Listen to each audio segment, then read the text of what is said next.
Dahil araw nga ng linggo, kaya naman magsisimba tayo at samahan nyo kami sa simpleng kaganapan sa maghapon. At eto nga si Baby Gail nga natin mga mare, tingnan nyo naman, inaantok natin, di pa nga kami nakakaalis. Etong suot niya nga na yan mga mare, pangalawang suot ko na sa kanya yan kasi nung una ayaw nga niya, hindi siya komportable kaya pinalitan ko ng bago. Mas gusto nyo nga yung nakasando at naka-jacket nga lang na nakabukas mga mare. At eto nga hindi naman ganun kainit kaya naglakad na lang din kami at saka maganda rin naman to sa katawan dahil maaga pa naman. Kapag malayuan nga mga mare na hawak nga natin si Gael ay talagang hindi rin pwede, talagang mangangalay ka. Hanggang ngayon nga marami pa rin nagtatanong kung ano ang gatas niya at ano ang vitamins niya. Sa totoo lang mga mare, wala pa siyang vitamins. Pa nga siya binibigay ng pedya niya mga mare, kaya yung katawan na yan ay tulong lang nga ng gatas niya at yung gatas nga nanggagaling sa akin. Hindi pa nga nagsisimula kaya nakakapag-vlog-vlog pa nga kami dito mga mare. At eto naman yung kaganapan nga dito sa bahay. Sila ran nga, tingnan nyo naman, inasikaso niya naman nga sila Chichi, Chuchu, Chacha. O diba, nakakalito yung mga pangalan nila. Pinaliguan na nga niya mga mare. Tingnan nyo naman, tuwang-tuwa nga si Chichi. Pero sa totoo lang, ayaw niya talaga pinaliliguan siya. Lalo naman kaya itong mga mare si Chuchu, tingnan nyo yung mukha, hindi nga maipinta. Ayaw niyang pinaliliguan siya mga mare. Talagang atras siya ng atras. Pero wala nga siyang magagawa kapag pinaliguan siya ng tatay niya. Talagang hinahanap siya kahit saan sulok siya magpunta. Pero ngayon nga, wala siyang nagawa. Kaya ayan, pinabayaan na nga lang niyang paliguan siya ng tatay niya. Pero alam niyo mga mare, nakakatuwa dyan. Marunong yung maligo mag-isa basta nga may tubig. At lalo na naman nga, ito mga mare si Chacha. Hindi ko yata naikwento sa inyo pero nanganak nga siya mga mare ng 5.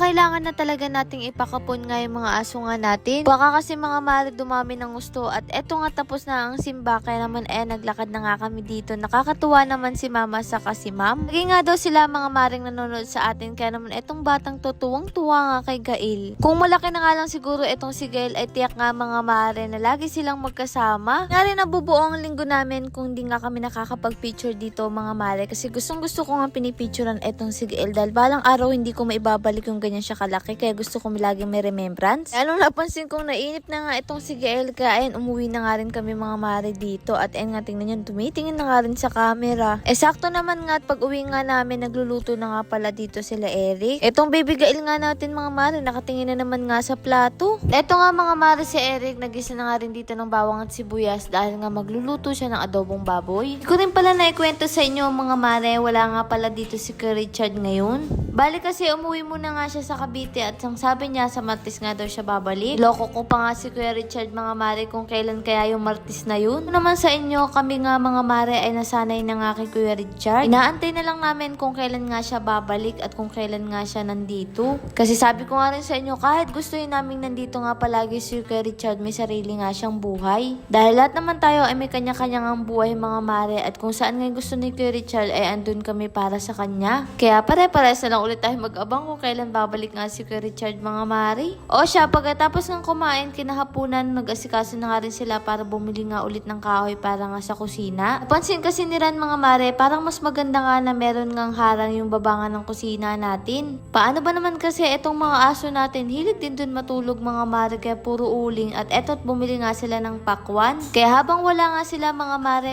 eto't inasikaso ko na nga rin yung nabili kong Seaways All-Purpose Cleaner. Ang sabi nga ay maganda nga daw to mga mare, kaya syempre susubukan natin, titingnan natin kung totoo. Kaya pagdating pa nga lang, ayan, sinubukan ko na nga mga mare dito sa nagmamantika nga nating kalan. Minsan kasi talaga mga mare, kapag nagpiprito tayo, hindi rin maiwasan yung pagtalsik ng mantika, minsan namumuuna, pero ito nga napakaganda nga niya. Kaya ako rin talaga nasabing maganda to mga mare kasi napatunayan ko na rin naman. Tingnan nyo, sobrang kinang agad. Hindi nga lang sa kalan mga mare, eto nilalagay. Pwede nga rin to sa ref, microwave, at sa kung ano-ano pang kagamitan nga natin sa loob ng bahay. Ang natuwa din kasi ako dito mga mare, kapag naglilinis kami, hindi na namin kailangan magdala ng timba sa kabasahan. Hindi mo na nga siya mga mare kailangan panbanlawan. Dahil nga mga mare, meron nga itong food grade safety. Bukod nga doon, meron tong antibacterial 99.9%. Kaya naman mga mare, buong bahay mo talaga ay kahit ano dyan ay pwede ngang linisin.